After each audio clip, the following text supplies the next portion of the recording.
Hello everyone, and welcome to the Mortuary. I am the Mortician. And yeah, we got a new set. Yeah, we got my CDs on the wall, some dope movies on the wall. Yeah. So I'm pretty happy. I'm glad I'm standing again. You know, a lot of my videos back in the day, I used to stand up and record. But, you know, ever since things got changed around, I had to sit. But now, I can fully stand again and actually stand in front of something that I think looks cool and I'm proud of. So, on today's video, which is my top 10 least favorite albums in my collection. I'm not doing vinyls. I think vinyls deserve their own video for things, which I'll probably do when I do my top 10 favorite CDs. I'll probably do a top 5 favorite vinyls afterwards. But let's get right into this. This has no specific order. I did one of these videos before. It was like top 5 least favorite albums, and then I ranked them. There's not really a ranking this time. And a big reason for that is that there's so much more stuff on here that I feel kind of exists in the same space that there's no reason for me to really rank them anymore, other than this pile of shit, which is number 1, which is Blood Cult's We Who Walk Behind the Rose. Of course it's gonna be number 1. That was like that's gotta be my least favorite album. And you might wonder, why? After all these years then, if it's your least favorite album, why do you still have it? I only still have it because I can't sell it. I picked the album up from Armageddon for like $2 so there's like no way they're gonna give me anything, you know, worthwhile back or anything, and I'm not gonna destroy it because that's just a waste of an album. So it just kind of exists in this like purgatory where it just sits in my closet and never gets listened to. So that's where that thing exists. And you might ask, how do I describe this album? You know, it can't be that bad. Like, no album's that bad, right? Oh yeah. Imagine if you took all the worst aspects of like a redneck country band and tried to turn all those aspects into black metal. That's what this is. It's fucking crazy. And if you really have to hear it, you have to listen to, I believe it's called Redneck Black Metal? Yeah, Redneck Black Metal. And that'll sum up the entire album perfectly. I feel like this band is trying to be a joke, but it's just so bad that I really can't get behind it. So, fuck this band. Fuck this album. Next, we have Metallica's Hardwired. Of course, this was going to be on here. There is no way this is not going to make this cut.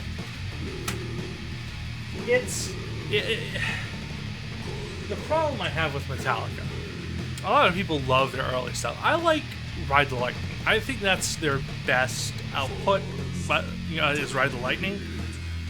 And everything after, and even Kill 'Em All, I think is just meh. But even Ride the Lightning, I don't really listen to a lot. Like, I have to be in a very specific mood, to listen to Ride the Lightning. So then you put it, you know, you have future Metallica. Anything after Load is basically unlistenable. And then when you get to, like, Lulu and shit like that, like, it's just bad. This was kind of a step up from Lulu and Death Magnetic in the fact that it's not unlistenable garbage, it's just very fucking boring. It's 2 CDs worth of boring. Yeah, I thought I got the expanded edition, but turns out there was just so much material they couldn't fit it on 1 CD. Lucky us, huh? Lucky us. So, fuck that album. Fuck it. The next one, I'm about to rile up some boomers right now. This is like, you know, my dad's favorite band too, so if he accidentally stumbles across this, you know, whatever, I'm sorry. But Kiss's Destroyer, I fucking hate Kiss. Like, I tried. Like, I mean, I really seriously, honestly tried to get into Kiss. They're one band that has, I think the thing about Kiss is, like, if you're a casual music listener, they have a lot of really good choruses to listen, you know, to like shout with the band. But if you're someone who's more looking for, like, who's more actively listening to music, you're not going to enjoy Kiss, because their song structures are just so boring in general, and their best song, Detroit Rock City, is like 13 minutes of intro and like 2 minutes of actual music. So like you have one listenable song in a sea of songs that I find really boring and uninspired. And like I said, I have to emphasize that it's just not for me. Because like I said, I do know if you're more of a casual listener and you like catchy choruses and stuff that you can just listen to in the background, this might be more your thing, but I fucking despise this. You know, because I actually like to listen to, you know, the music and whatnot, so it is what it is. Kiss is what it is, and that's kind of their problem. They're not awful, they're just mediocre. They kind of know where they stand, I feel like.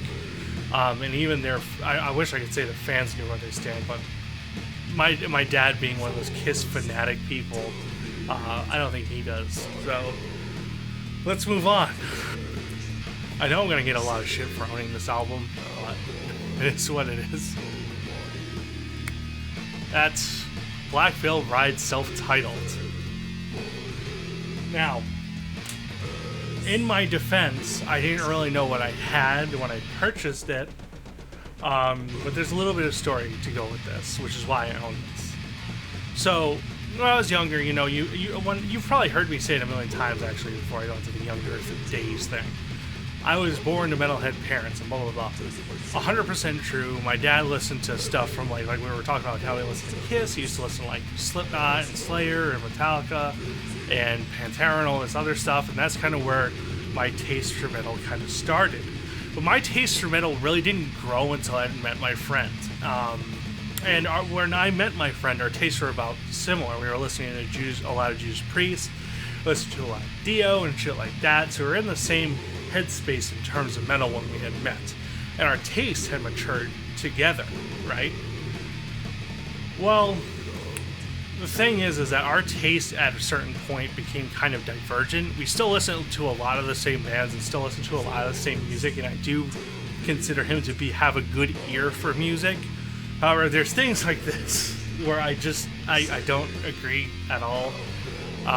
But he basically convinced me to buy this. Well, he didn't convince me, you know, but he was like trying to insinuate that maybe I should give them a shot, a better fair shake. So I bought the album, and I listened to it. I think I listened to it like 2 or 3 times to give it that real fair shake. It's just garbage. The thing about it is that I feel like the instrumentation is actually not that bad, and I think that's the best quality it has going for it. But the lead singer, I think, just sucks dick. I think it brings the whole band down. Because really, honestly, what you have here is what I think to be like a more modern-ish take on the Motley Crue sound and look. So it's not so out of the box for someone who likes metal to enjoy this band, but I feel like when you bring the lead singer in, it doesn't sound like that anymore. It has this really emo-ish, like Pierce the Veil kind of appeal to it. I just don't like it at all. And honestly, if it weren't for the vocalist, I feel like this band might get a little bit more credibility if they got someone who actually had a range, some nuts, maybe some testosterone or something. And I feel like they could have something that would interest a lot of people. However, they attract this awful fucking fan base that's just terrible. I hate the Black Veil Bride's fan base. But the album itself, like I said, is just very mediocre. And every time I look at it, I'm like, why did I buy that? Because I bought it for full price. And that's honestly the biggest blow, in my opinion, was the fact that I paid like $11 for this album. And that $11 could have easily bought me anything else. Like, anything else. So it's a real big shame that I spent the money on that, and I just don't like it. Next, of course, this album was on the last list as well. That's it. That's not going to change here. That's Cradle of Filth, The Manticore, and Other Horrors.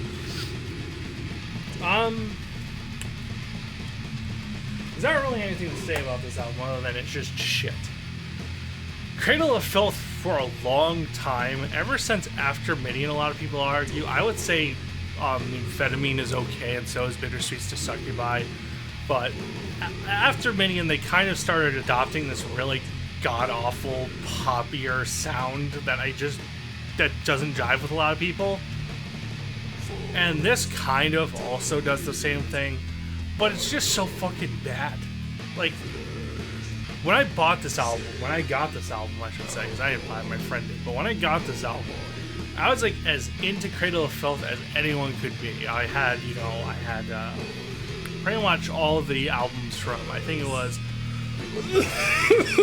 all the earlier albums, excuse me. So when this dropped, I was eager to listen to it. Me and my friend never did together, but he gave it to me because he didn't like it, and he figured that I might because I was a fan of Cradle of Filth. And it's fucking the worst shit I think they've ever produced. It's boring, it's vapid, it's lifeless, and everything sucks. The riffs suck, the drum patterns suck, the fucking keyboards suck, and of course Danny Filth sucks. And it's a real shame because I used to love Cradle of Filth. It was one of the band. It was actually the first extreme band I think I ever actually got into that wasn't like Slayer and Metallica. So next, you know there's gonna be a Deicide album on this. Everyone knows there's gonna be a Deicide album on this. And of course, it's gonna be In the Minds of Evil for me. How could it not be In the Minds of Evil?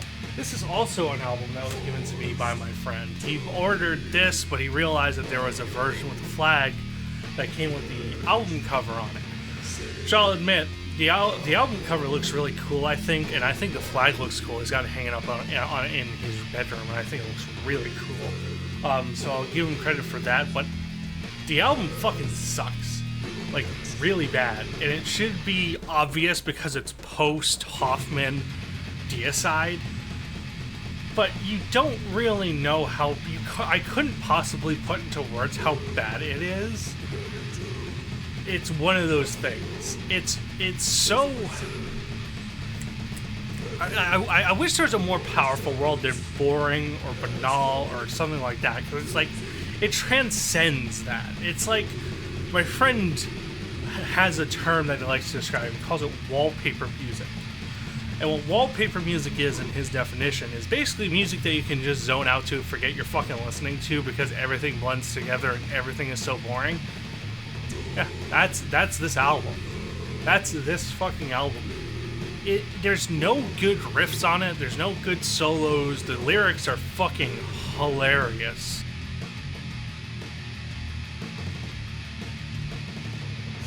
They are the most childish faux Satanism I've ever seen in lyrics. It's fucking hilarious.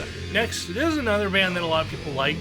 I used to like this band, but I feel like I can't take them seriously. And that's Nightwish Harvest. I've talked to quite a few people who actually really like this band. Are in love with this band. So I feel like it's a band that either you love or hate, but I feel like this is like black metal that's geared towards people who listen to Slipknot. And the reason I say that is because, once again, it comes down to the lyrics. The instrumentation is very boring, very middle of the road. There's no standout moments in this album. Pariah has a couple, this does not. This is also not Pariah. And it just sucks. And even like the fucking, like I said, going back to the Deicide thing, right? They're childish in almost the same way. It's like this faux suicide, depression, Satanism bullshit.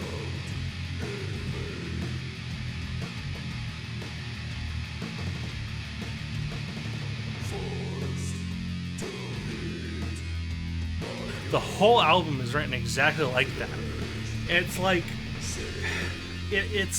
they try to do this rhyming scheme, but they don't keep it up the whole way through, and it comes off as really, really clumsy when he transitions from line to line to verse, etc.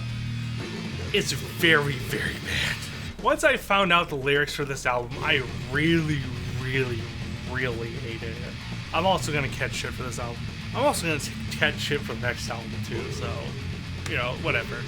We have Motionless in White's Creatures.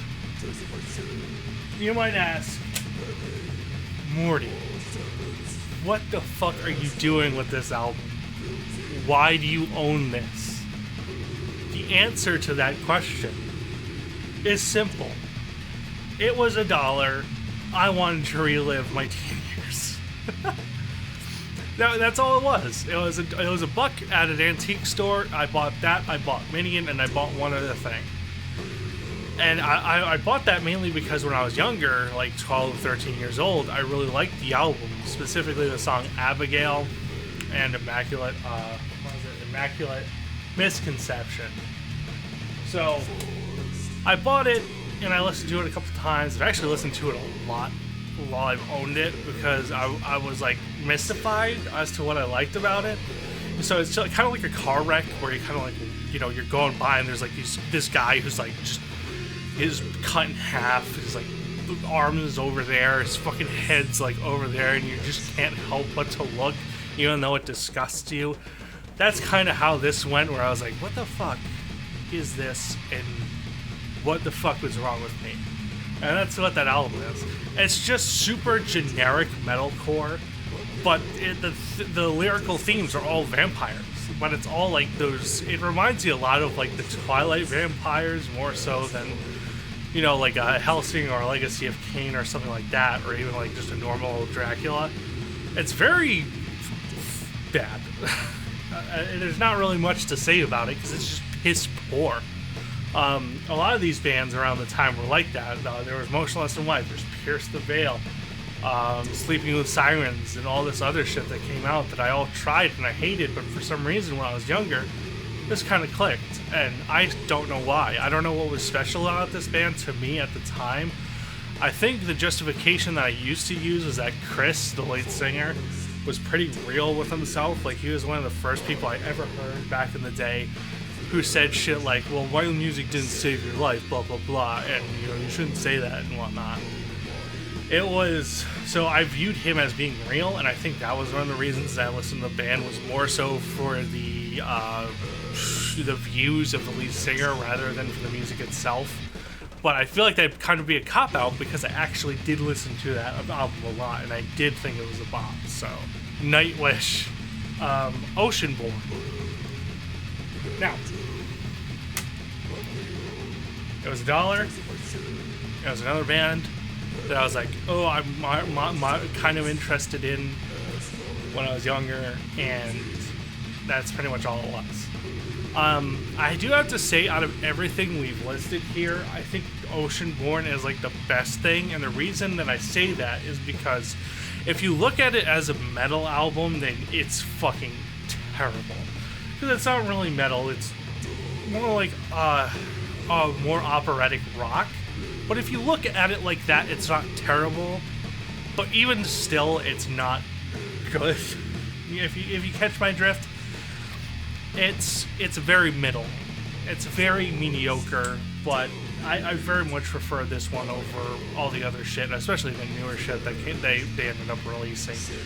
But even still, it was never good enough for me to put on again, or, you know, like I listened to it like twice or something like that, and then I never put it on again. I never touched it. This is the first time I think I touched it since that time, which was like a year or two ago. I think I actually pulled that during a flea market haul one time. So that was the last time I think I listened to it. Very meh. And lastly, Lamb of God, Sturm on Drang. I feel like I like Lamb of God. You know, even now, like Lamb of God is another band that I listened to a lot when I was younger. In fact, I was just listening to on Ashes of the Wake, As the Palaces Burns the other night, funnily enough. So I still do like the band, and I don't have any real biases against them, but I fucking hate this album. I think it's very mediocre. Even compared to Resolution, which a lot of people don't like, but I really love the track Ghost Walking. I love the intro, the acoustic track, and all that. This is just very mediocre. It sounds like they're almost going through the motions. So, you know? So there's not really anything notable going on in this album that makes you go, oh yeah, I'll listen to that again. Once again, album I put on once, never put on again, because it was just so fucking boring. What do you guys think about these albums? I want to hear from you in the comments below. And before you go, I want you guys to check out my death metal EP. That's right, your old boy Morty made a death metal EP. It's called Corpse Stench, Wretched Mortality. It was by me and my friend Tyler. We had a lot of fun making this. I had a lot of fun making this, and I hope that you guys will check it out. I'll leave a link in the description below. Good shit. Thank you guys for watching. Mortician. Peace out.